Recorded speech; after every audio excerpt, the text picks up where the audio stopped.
Namo Amida Butsu. Thank you so much for joining. If you're new to this video or this topic, I suggest you check out my introductory video. So, I've fallen into a deep depression and fallen into addictive behaviors, which is nothing new.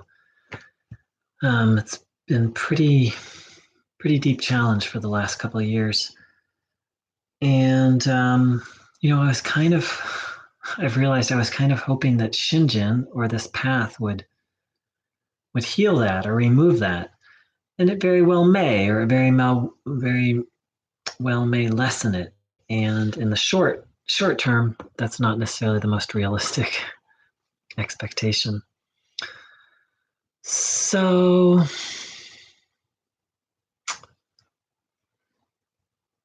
the thing is,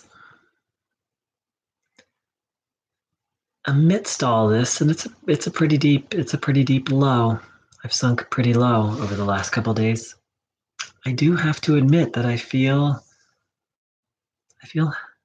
not completely, but somewhat I feel held, and I do feel a sense of trust. A sense of trust that I'm okay and I'm going to be okay, even though right now I'm very not okay. So that's different and new. And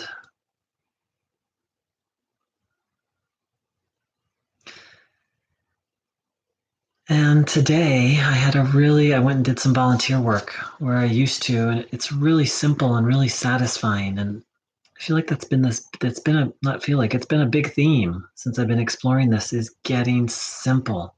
I've had so many complicated spiritual ideas, and it was just so satisfying to be helpful, today. It was really, really actually delightful. The other thing I'll report is this morning I woke up with this really strong feeling to say Nimbutsu with a new attitude. And it was something with the number 3, which is very interesting because, Paul Roberts, who I consider my main Dharma teacher in this, it's not really practice in this path.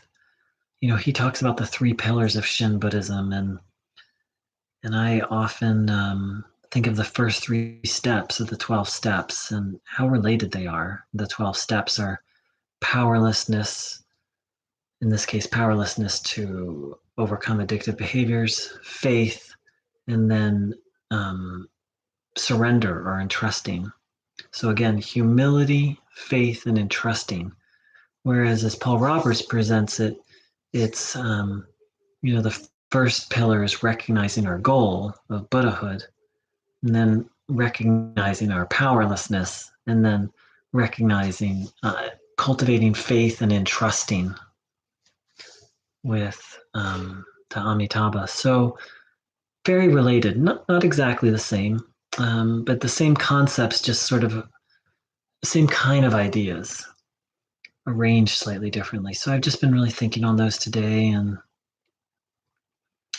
once again, there's this idea of, Amitabha.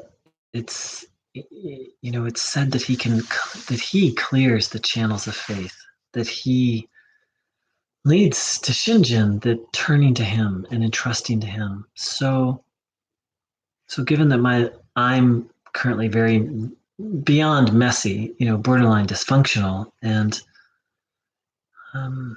just wondering to what extent can Amitabha Buddha, or does Amitabha Buddha,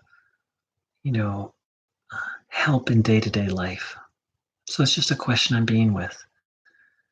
The previous path that I spent a lot of time with was what I consider to be the authentic teachings of Christ, and it was all about relying on other power, in this case, higher power, defined as God, to not just for our salvation, but really to how we live.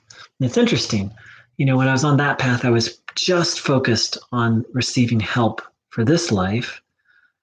And here on the Shin Buddhist path, it's almost like, forget about this life, just receiving divine, not really divine, but sacred help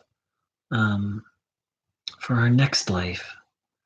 And in receiving that, yes, we feel held in this life. And so that's just what I'm sitting with right now, are those questions. And I put them aside as long as I could. I can't believe I made it 17 or 18 days. Um, um, so that's what I have to report for yesterday and today. Thank you so much for dropping by. Namo Amida Butsu.